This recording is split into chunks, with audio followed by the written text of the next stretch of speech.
A gente está no mês de maio e geralmente o mês de maio nas igrejas nós comemoramos o mês da família, né? E aqui na nossa igreja não é diferente. A gente também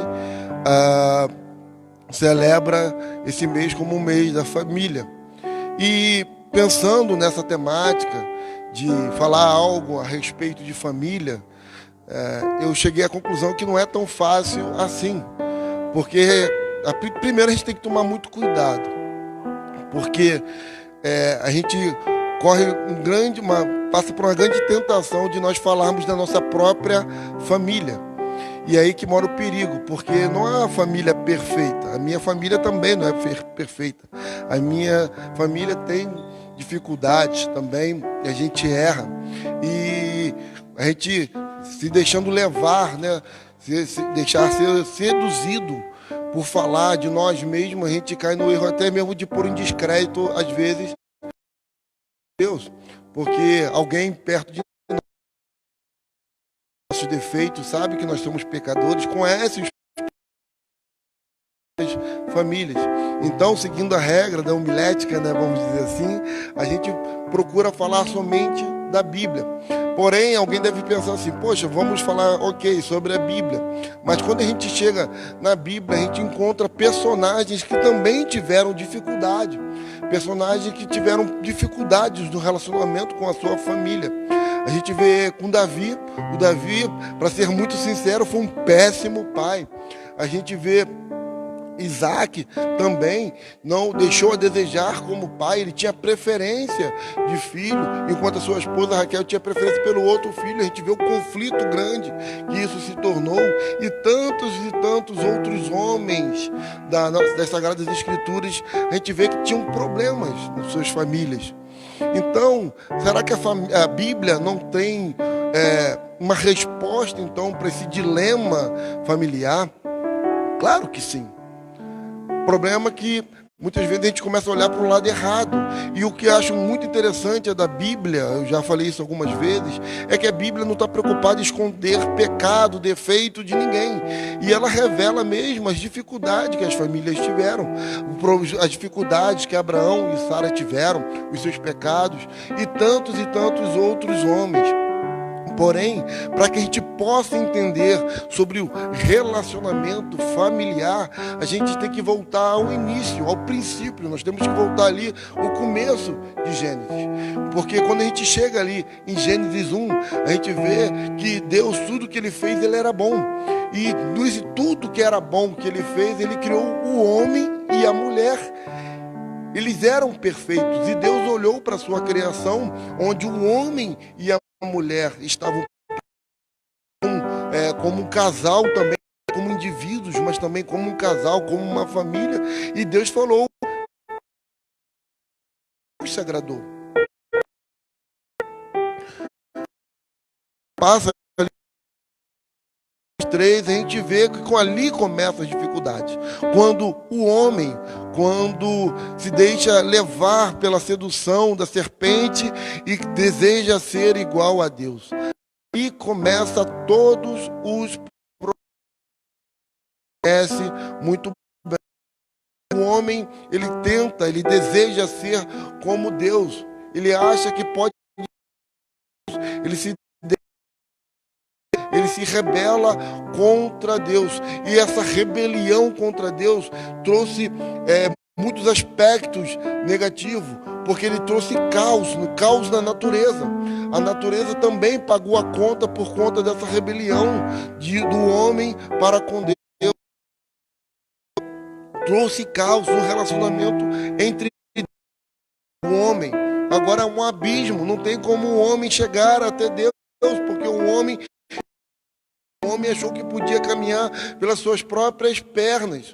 E não só ficou por aí, o caos também veio entre o homem e o seu semelhante.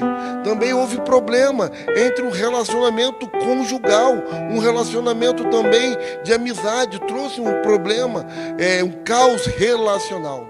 E também trouxe um caos de um homem consigo mesmo. É por isso que a gente vê o caos na família, porque a família não está isenta das consequências do pecado. Então, será que A Bíblia não nos dá uma resposta de como nós podemos ter um casamento próspero, como ter uma relação familiar próspera, abençoada. Não é isso que eu disse. Ela pode ser, sim, mas o modelo não está nos personagens bíblicos. O modelo perfeito está no relacionamento entre Cristo e a sua igreja. Ali há um modelo perfeito, porque Cristo, ele é o exemplo, ele é um modelo perfeito de relacionamento, porque Cristo, mesmo sendo Deus Filho, ele se sujeitou à vontade de Deus Pai e veio ao mundo como homem e foi obediente. Então, ele é o alvo, ele é o modelo que nós devemos seguir. E então, pensando nisso tudo, Cristo como modelo de respeito e autoridade, alguém que que nos ensina sobre relacionamento, eu convido a você a abrir suas Bíblias em Efésios 5. Nós iremos ler Efésios 5 a partir do verso 21.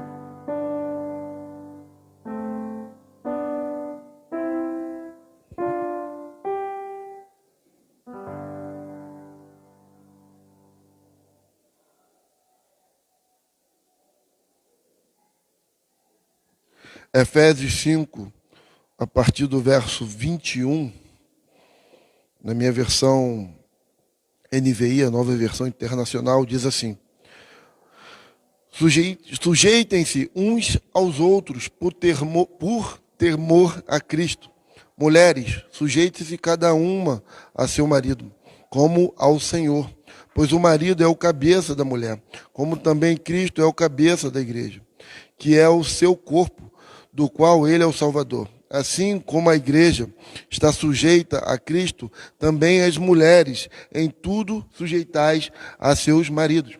Maridos, ame cada um a sua mulher, assim como Cristo amou a igreja e entregou-se por ela, 26, para santificá-la, tendo-a purificado por lavar da água mediante a palavra, e para apresentá-la a si mesmo como igreja gloriosa, sem mancha, nem ruga, ou coisa semelhante, mas santa e inculpável. Verso 29. Da mesma forma, os maridos devem amar cada um a sua mulher, como o seu próprio corpo. Quem ama a sua mulher, ama a si mesmo. Além do mais, ninguém jamais odiou o seu próprio corpo. Antes o alimenta e dele cuida, como também Cristo faz com a igreja. Verso 30. Pois somos membros do seu corpo. Por essa razão o homem deixará pai e mãe e se unirá à sua mulher, e os dois se tornarão uma só carne. Então, este é um mistério profundo. Refiro-me, porém, a Cristo e à igreja. Portanto, cada um de vocês também ame a sua mulher como a si mesmo, e a mulher trate o marido com todo respeito. 6, verso 1. Filhos, obedeçam seus pais no Senhor, pois isso é justo. Honra teu pai e tua mãe. Este é o primeiro mandamento com promessa, para tudo te ocorra bem e tenhas longa vida sobre a terra. Pais, não irritem seus filhos, antes criem-nos segundo a instrução e o conselho do Senhor. Amém? Vamos orar mais uma vez? Querido e amado Deus, nós acabamos de ler, ó Deus, a tua santa palavra, Deus, e queremos meditar dela. Mas para isso, Deus, nós dependemos da ação do teu Santo Espírito, porque nós somos limitados. E clamamos a ti, ó Deus, mais uma vez a tua intervenção, para que o Senhor, ó Deus, fale nessa noite. Que o Senhor tenha piedade de mim e me use nessa noite, ó Pai. E que o teu Santo Espírito, ó Deus, possa também falar, bradar em cada coração. Em nome do teu Filho Jesus é que eu oro. Amém. Então, irmãos, como eu já estava de antemão falando, a base, o exemplo que nós devemos ter de relacionamento é Cristo com a sua igreja. Esse é o modelo perfeito, porque Cristo se entregou pela sua igreja. Ele amou tanto a sua noiva, que ele se submeteu, inclusive, a ser pendurado no madeiro por ela. E esse é o modelo perfeito. E Paulo, entendendo isso, ele começa aqui a sua exposição sobre um relacionamento familiar, sobre um relacionamento no lar. Ele começa aqui no verso 21, falando sobre sujeitai-vos. Sujeitem-se uns aos outros por temor a Cristo. E é interessante porque ele está começando a falar aqui sobre sujeitar uns aos outros. Ele não está aqui especificando ninguém. Ele está dizendo que nós todos devemos nos sujeitar uns aos outros. Isso significa que nós estamos debaixo da autoridade de Cristo, pois Ele é a autoridade maior, porque nós devemos estar no temor de Cristo. E a autoridade é estar subordinado a alguém, é estar sob a influência de alguém. Então, todos nós, homens, mulheres, crianças, adolescentes, idosos, todos nós devemos estar debaixo da influência de Cristo. Todos nós devemos nos submeter à sua autoridade. E Paulo, ele começa a tratar essas relações pessoais de uma forma bastante diferente na sua época. Porque naquele tempo era bem comum ter um código familiar, onde apenas tinha os deveres da esposa, apenas isso. E Paulo ali, ele começa a falar sobre todos na família. E isso que a gente chama de bomba de tempo. Porque chegou um certo tempo que todos começaram a analisar esse texto e falaram, opa, calma aí, tem alguma coisa errada. Porque o homem e a mulher estão em pé de igualdade. Ninguém é melhor que ninguém. Todos devem se submeter a Cristo, porque Ele é o modelo perfeito. E daí começou a pensar, porque começou a ter uma diferença da cultura vigente daquela época. E Paulo começa depois do verso 21, a partir do verso 22 ali, a falar direto para as mulheres. E ele falando sobre as mulheres devem sujeitar o seu marido. Como eu já falei de antemão, era bem comum naquele tempo, naquela cultura, até mesmo quando iam se casar, um noivo exigir que tivesse no contrato ali, naquele código familiar, onde a esposa deveria se sujeitar totalmente ao marido. Só que era uma sujeição totalmente oposta do que a Bíblia está falando. Porque ali estava dizendo que a mulher na verdade tinha uma posição inferior do homem. E não é isso que Paulo está falando. Paulo está aqui, na verdade, todo o Novo Testamento, ele enfatiza a dignidade da mulher. A mulher é um ser precioso.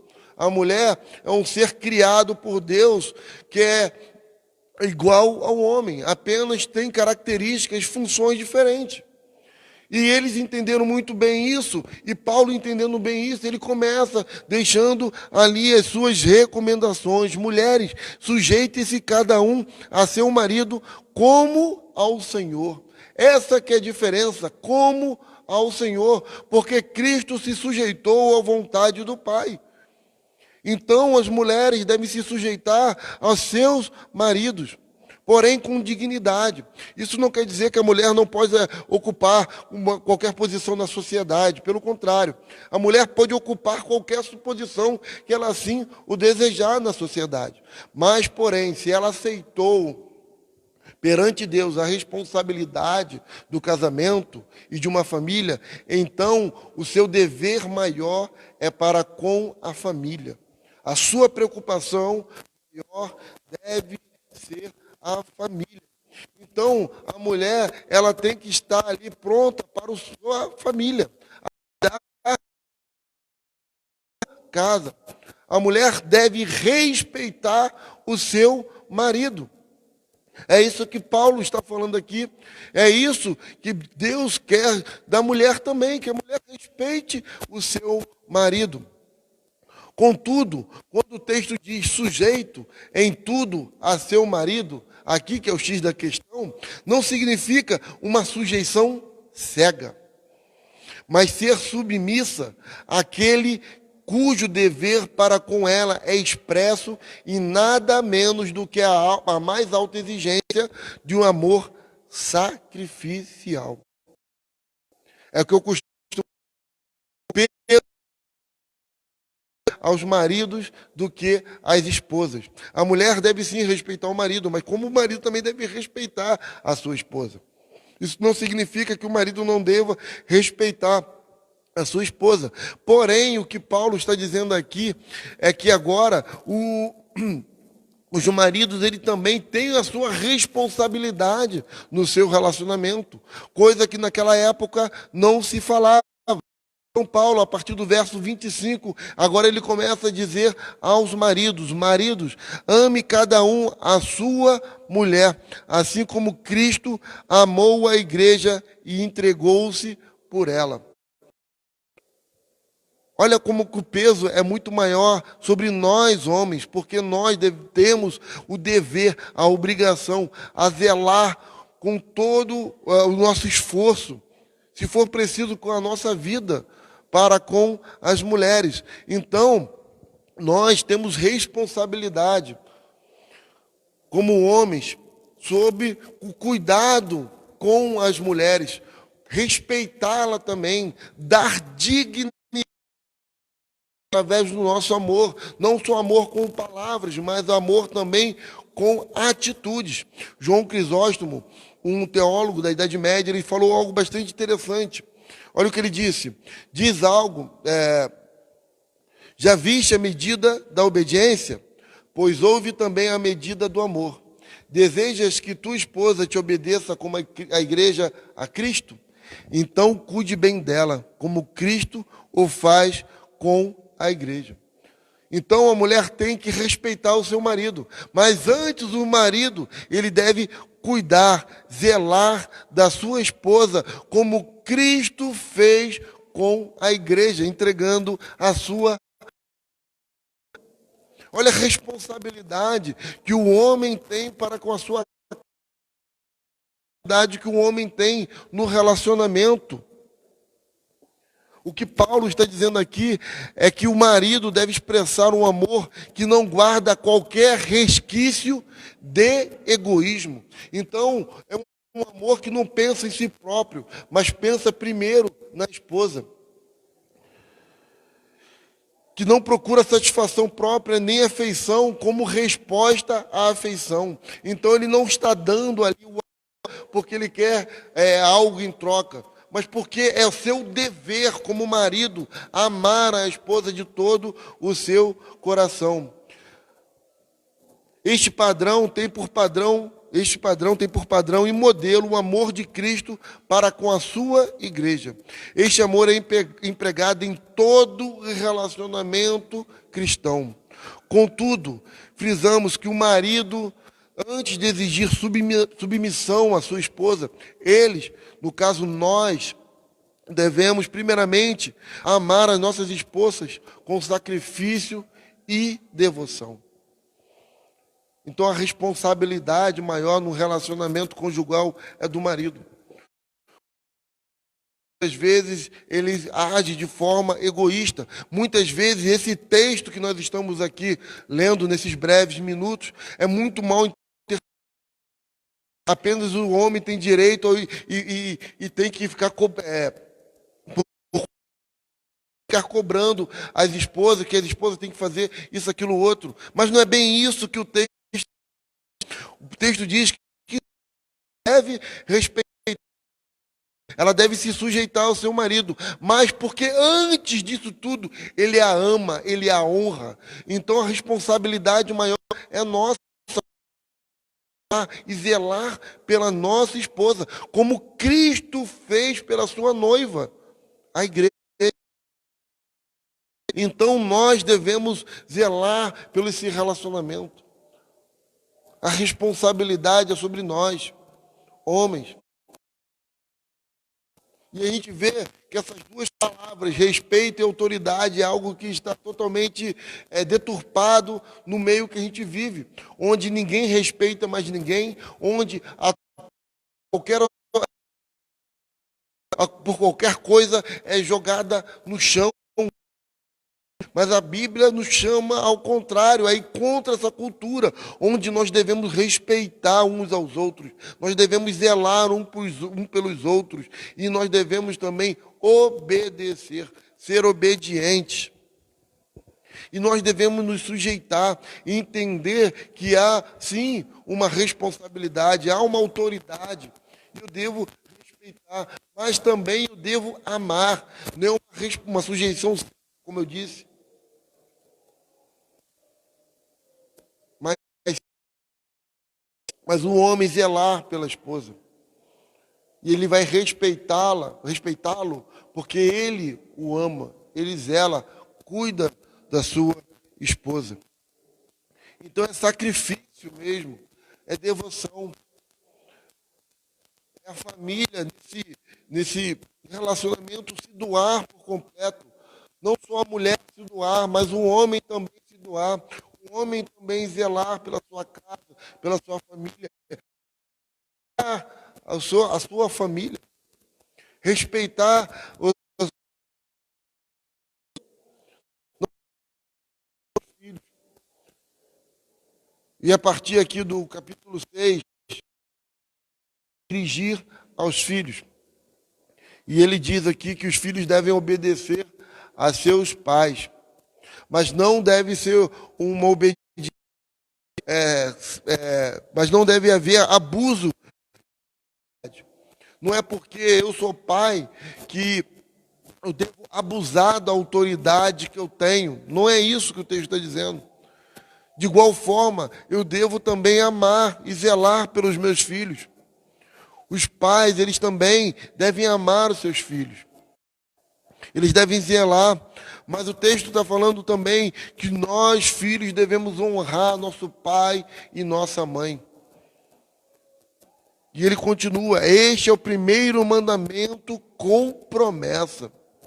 E a gente vê que essa cultura está totalmente ao contrário. Você vê filhos que não respeitam o seu pai, filhos que não respeitam a sua mãe, pais que não têm autoridade dentro do seu lar, pais que colocam os seus filhos num trono, num pedestal, e colocam os filhos como se eles pudessem fazer tudo o que querem e bem entendem. E os pais estão mercê da vontade dos seus filhos. E os pais muitas vezes têm medo de repreender os seus filhos, até de perder o amor de seus filhos. Isso é sinal que não tem autoridade nesse lar, não se tem respeito. Serão provavelmente adultos que terão dificuldade com autoridade e respeito, adultos que vão querer a qualquer custo que seus desejos sejam saciados a qualquer preço. Então os filhos, eles devem obedecer aos seus pais, entender que eles são autoridade dentro da casa. A disciplina é algo essencial no lar. Nós devemos disciplinar os nossos filhos. Muitas vezes a gente fica se deixando levar por essa cultura onde a gente não pode repreender os nossos filhos, porque senão eles vão ter problema na sua formação, eles vão ter algum problema. Meu irmão, o pecado já está no mundo. Problema todos nós vamos ter, com ou sem repreensão. Agora cabe a nós exercer a autoridade que nos é legada. Isso significa que toda autoridade é minha, então eu não devo delegar a responsabilidade sobre os meus filhos, sobre a professora da escola, sobre a tia da classe na igreja, sobre como pai, como mãe. E a gente vê muitas vezes o inverso. Os pais, loucos para se livrar dos filhos, colocam até mesmo na escola para que os professores, inclusive, eduquem os seus filhos, não só ensinem as matérias que tem que aprender, mas que façam o papel de pai e mãe, porque os pais não estão cumprindo com a sua. E isso acontece, inclusive, dentro das nossas igrejas.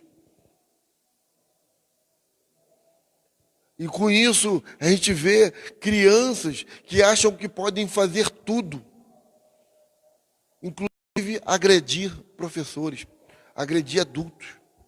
Não, disciplina é algo essencial. Disciplina é essencial no lar. Mas tudo isso começa com a figura do pai, começa com a figura da mãe, os dois se respeitando mutuamente. Papel como homem, o seu papel como mulher, e com isso seus filhos vão aprender vendo. E você, como pai, como mãe, também exercer a autoridade que o Senhor lhe deu para com seus filhos. Então, filhos, obedeçam os seus pais, honre seus pais. Mas Paulo não para por aí, ele continua. Pais, não irritem seus filhos, antes crie-os no segundo a instrução e o conselho do Senhor.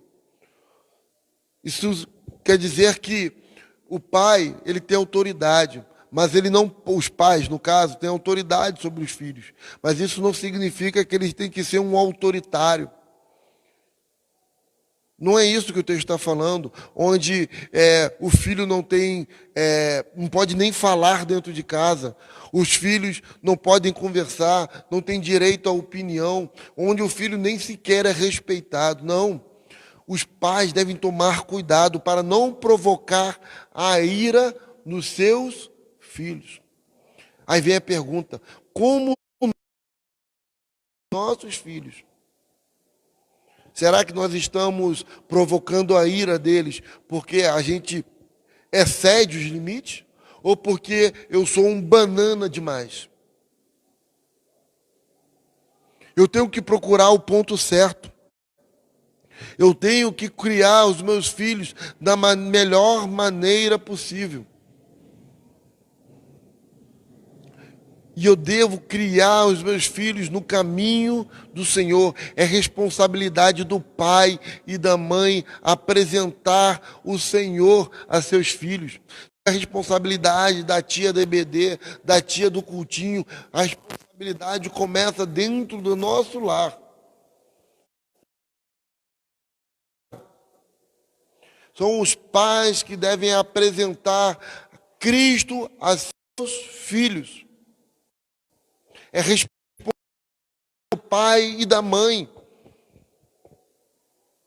Tem um pastor que eu gosto muito, inclusive ele perdeu um pastor amigo agora. Estava até conversando com o Diogo sobre esse pastor. E ele dando testemunho de vida dele, de ministério, melhor dizendo. E no período mais difícil do seu ministério, ele tinha a figura que para ele era mais importante ao seu lado, que era o seu pai.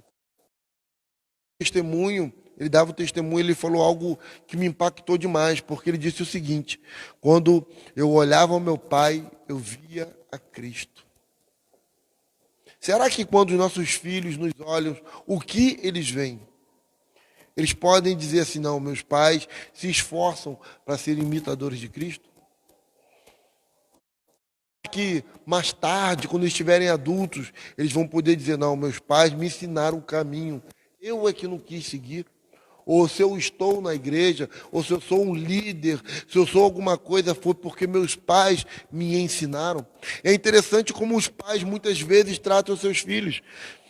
Os filhos não, se Deus livre e guarde, mas algum caso de um pai descobrir que seu filho está envolvido com drogas, está numa boca de fumo, o pai vai lá às pressas tirar o seu filho com autoridade, mas ele não exerce essa mesma autoridade para levar os seus filhos à igreja. Eu sei que é chocante isso, eu sei, mas eu louvo a Deus pelo não ter dado mole para mim. Como todo adolescente, chegou um momento que meus pais falaram: não, você vai, você está debaixo do meu teto, você deve me obedecer, então você vai. E graças a Deus que eles fizeram isso com sabedoria, mas fizeram isso.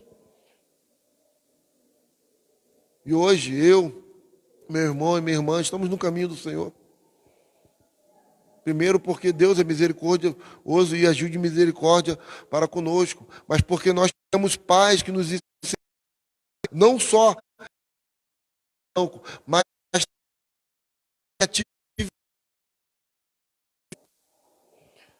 mas muitas vezes a gente vê até o contrário, pais que não querem que seus filhos tenham atividades na igreja. Tem medo de seus filhos assumir compromisso na igreja, mas pode assumir compromisso com tudo no mundo, menos na igreja. Seus filhos são obrigados a ir em festa da família que eles não querem ir, mas para a igreja ele pode ficar à vontade. Isso nos será cobrado.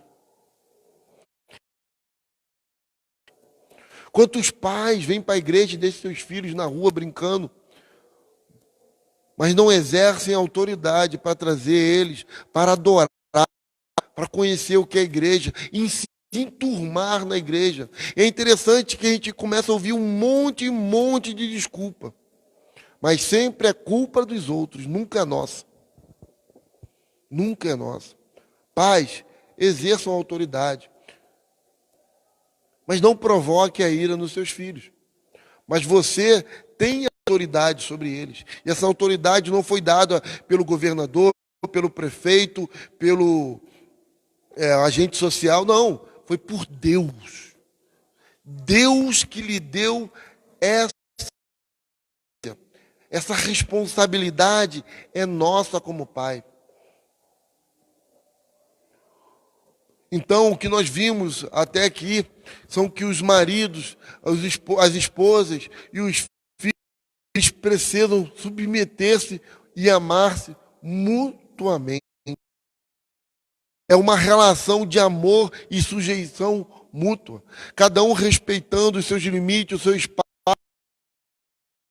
entendendo as suas responsabilidades dentro de um lar, assim como Cristo e a sua igreja. Assim como a esposa precisa respeitar o seu marido, o marido precisa amar a sua esposa. Esse é o modelo, esse é o padrão de Cristo. O padrão do nosso Senhor Jesus Cristo, onde por amor à sua noiva, por amor à sua igreja, ele não se conteve nesse mundo, ele se sujeitou a nascer como um ser humano comum, ele se sujeitou a crescer como um bebê, uma criança, um pré-adolescente, um adolescente, um jovem, um adulto. E não só isso, ele não parou por aí. Ele começou a pregar e por conta disso ele foi condenado à morte. Mas ele se sujeitou a tudo isso por amor a mim e a você, a noiva dele. Mas Cristo não parou por aí. Ele ressuscitou pela sua noiva, para que eu e você tivéssemos vida, para que eu e você possamos entender o que é um relacionamento. E o relacionamento tem que ser baseado nas Escrituras, em Cristo. Perfeito. Cristo é o nosso modelo. Então, irmãos, nós não temos desculpa. Esposa, sujeite-se aos seus maridos, obedeçam. Maridos, ame as suas esposas com todo o amor que Deus lhe deu, entendendo que a responsabilidade é nossa. Entregar-se como Cristo se entregou pela sua noiva. Filhos, obedeçam a seus pais. E pais, não provoque a ira dos seus filhos. Esse é o relacionamento que Deus quer